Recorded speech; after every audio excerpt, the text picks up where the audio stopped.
We now see Li Gun and his companions arriving at an apartment complex. It turns out that two guys are neighbors. One of them thanks Li Gun for dropping them off, but Gun has other plans. As they head inside, Gun, who looks exhausted, surprises them by crashing at their place. The boy didn't expect him to stay over. Then we notice Li Gun with a fresh haircut, and the boy is mesmerized, shyly approving of Gun's new look, which flusters him. Suddenly, Gun hears a buzzing sound and spots a mosquito-like monster in the apartment. He swiftly catches it, impressing the boy, who remarks that even experts struggle to catch these creatures. But Gun doesn't stop there. He begins capturing more of the mosquito monsters with ease. The boy wonders if they're attracted to Gun's scent, but Gun dismisses the idea, saying it's because of an item in the apartment that's drawing the monsters. The boy admits that he got the item from the Gemini sect, but Gun promptly destroys the statue, wrinkling his nose in disgust and saying, "Gross." Gun then picks up a mask from the pile of items and reveals,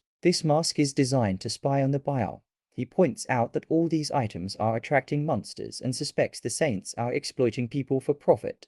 Those saints are so greedy, ripping people off. Gun mutters angrily, clearly frustrated. He orders the boy to throw all the items away.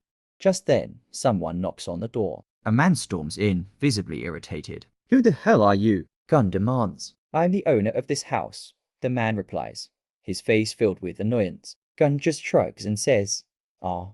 We shift scenes to the home of the Saint of Aries, who is in shock upon learning that his avatars in Korea have vanished. His bodyguard confirms the news. The saint grits his teeth and orders the bodyguard to contact the other saints. The bodyguard also informs him that Hugo, who was at an airport in the UK, suddenly returned to Korea.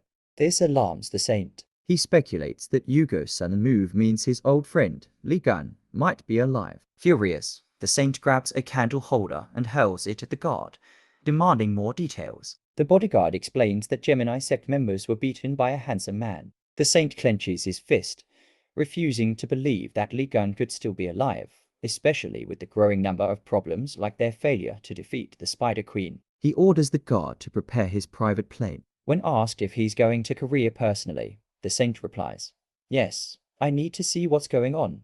The scene then shifts to a hospital, where we see one of the Gemini members, badly beaten by Li Gun, lying in a bed. An old man, standing next to him, yells, "Who could have done this to my grandchild?" pointing angrily at the unconscious body. A bald man beside him, presumably from the Gemini sect, calmly says, "Relax, that's why they sent me." We then see that the irritated man is actually the boy's roommate, Keon. "So, you met at the Devil's Tower?" he asks. The boy nervously agrees, and Keon, visibly angry, adds, "And he even destroyed the relics." While grabbing the boy by the collar, Li Gun, calmly analyzing the relics, mutters, "These are all fake." Keon, furious, demands, "What sect are you from?" Gun casually responds, "Do I need one?" Frustrated, Keon asks again, "What holy god do you serve then?" Gun sneers, "Not those 12 idiotic gods." "I serve myself." The more questions Keon asks, the angrier Gun becomes.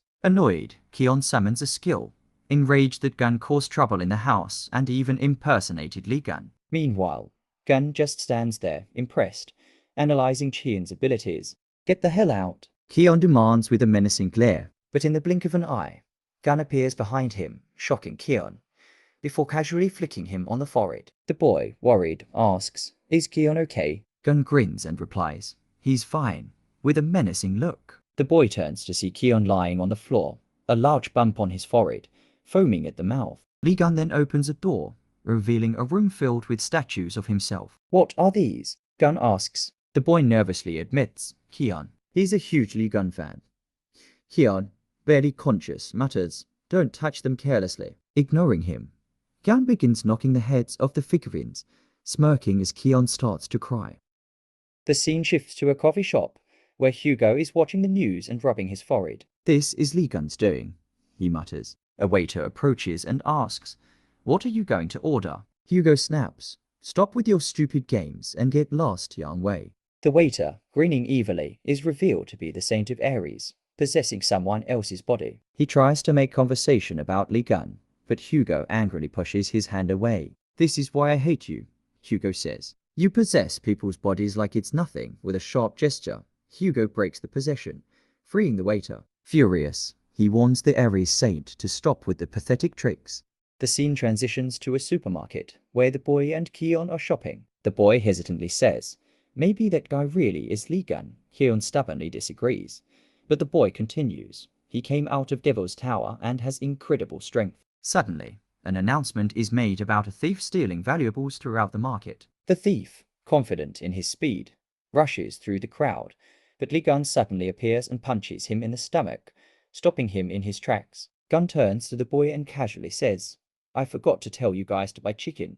Meanwhile, the bald man from the hospital earlier watches from a distance, impressed with Lee Gun's skills. Gun, noticing him, wonders, who's this guy? Just then, the ground begins to tremble, causing chaos in the market. Amidst the commotion, the thief tries to escape but is stopped when a centipede-like monster bursts from the ground, shocking everyone.